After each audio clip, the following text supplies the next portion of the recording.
ಒಲೆ ಮೇಲೆ ಬಾಣಲಿ ಇಟ್ಟಿದ್ದೀನಿ. ಆಯಿಲ್ ಹಾಕಿದೆ. ಆಯಿಲ್ ಬಿಸಿ ಆಗಬೇಕು. ಸಾಸಿವೆ, ಜೀರಿಗೆ,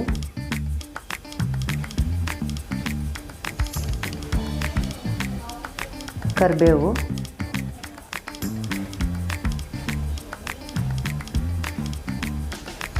ಇಷ್ಟು ಹಾಕಿ ಸ್ವಲ್ಪ ಫ್ರೈ ಮಾಡಬೇಕು.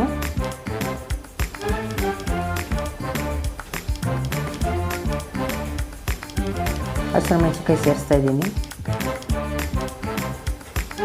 ಈರುಳ್ಳಿ,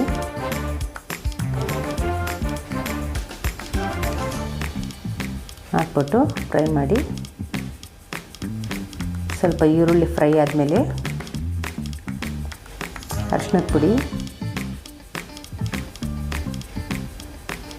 ಜೀರಾ ಪುಡಿ,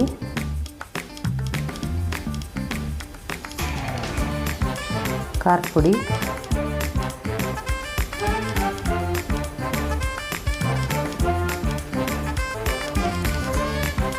ಗರಂ ಮಸಾಲ, ಇಂಗು ಇಷ್ಟು ಮಿಕ್ಸ್ ಮಾಡಿಬಿಟ್ಟು ಈರುಳ್ಳಿನ ಚೆನ್ನಾಗಿ ಫ್ರೈ ಮಾಡಬೇಕು. ಖಾರ ಎಲ್ಲ ಮಿಕ್ಸ್ ಆಗಬೇಕಲ್ಲ, ಫ್ರೈ ಮಾಡಿ.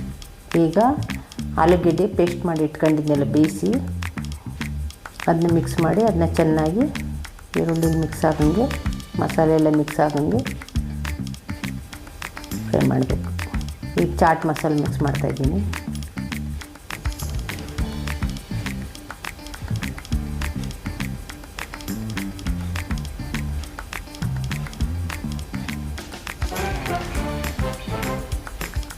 ರುಚಿಗೆ ತಕ್ಕಷ್ಟು ಉಪ್ಪು ಹಾಕ್ತಾಯಿದ್ದೀನಿ. ಕೊತ್ತಂಬರಿ ಸೊಪ್ಪು ಮಿಕ್ಸ್ ಮಾಡಿದೆ. ಈಗ ಆಲೂಗೆಡ್ಡೆ ಪಲ್ಯ ರೆಡಿ. ಬಟ್ಲು ಮೈದಾ ಹಾಕ್ಕೊಂಡಿದ್ದೀನಿ. ಇವಾಗ ಗೋಧಿ ಹಿಟ್ಟು ಒಂದು 2 ಸ್ಪೂನು, ಒಂದು 3 ಸ್ಪೂನ್ ಗೋಧಿ ಹಿಟ್ಟು ಹಾಕ್ಕೊಂಡಿದ್ದೀನಿ. ಗೋಧಿ ಹಿಟ್ಟು ಹಾಕಿದ್ರೆ ಕ್ರಿಸ್ಪಿಯಾಗಿ ಚೆನ್ನಾಗಿ ಬರುತ್ತೆ.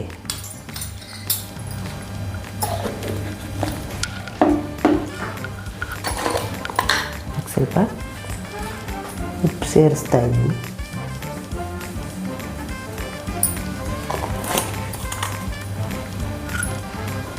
ಕಲಿಸ್ಕೊಳ್ಳೋಣ.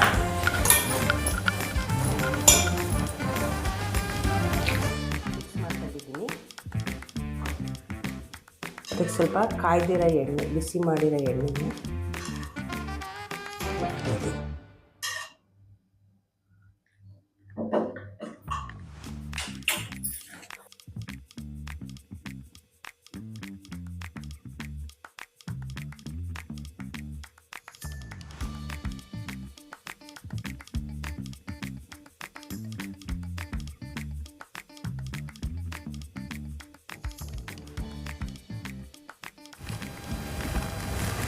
ಚಪಾತಿನ ಬೇಯಿಸ್ಬಿಟ್ಟು ರೌಂಡ್ಗೆ ಒಸ್ಕೊಂಡು ಅದನ್ನು ಸ್ಕ್ವಯರಾಗಿ ಈ ಥರ ಕಟ್ ಮಾಡಿ ಮಧ್ಯಕ್ಕೆ ಸೀಲ್ ಮಾಡಿ ಈ ಥರ ಪೀಸ್ ಮಾಡಿ ಇಟ್ಕೊಂಡಿದ್ದೀನಿ. ನೋಡಿ, ಅದನ್ನು ತೋರಿಸ್ತೀನಿ.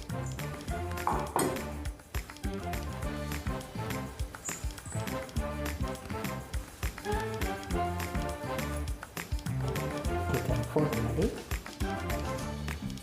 ಮತ್ತು ಈ ಥರ ಫೋಲ್ಡ್ ಮಾಡ್ಕೋಬೇಕು. ಈ ಥರ ಫೋಲ್ಡ್ ಮಾಡಿ ಇಲ್ಲಿ ಮೈದಾ ಹಿಟ್ಟು ಕಲಸಿಟ್ಕೊಂಡಿದ್ದೀನಿ. ಯಾಕೆಂದರೆ ಇದನ್ನು ಸರ್ವದ್ರೆ ಚೆನ್ನಾಗಿ ಕಚ್ಕೊತದೆ ಈ ಥರ. ಆಮೇಲೆ ಇಲ್ಲಿ ಸೆಂಟ್ರಿಗೆ ಇದರೊಳಗೆ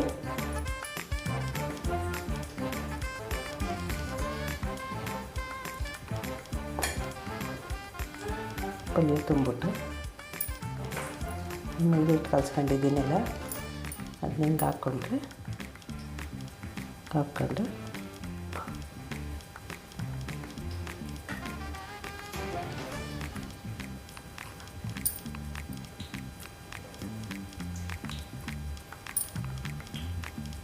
ಈ ಥರ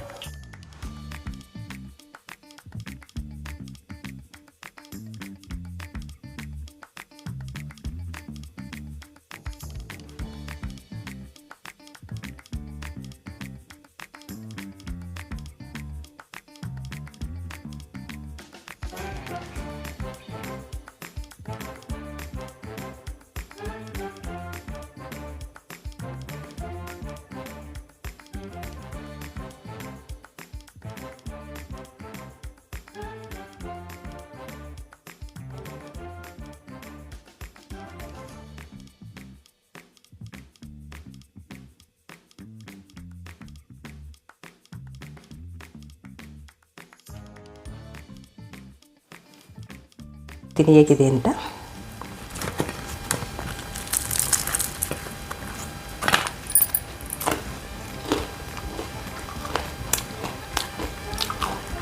ಕ್ರಿಸ್ಪಿಯಾಗಿ ತುಂಬ ಚೆನ್ನಾಗಿದೆ, ಸೂಪರಾಗಿದೆ. ನೀವು ಸಮೋಸ ಮಾಡಿ ತಿಂದು ಹೇಗಿದೆ ಅನ್ನೋದ ಹೇಳಿ.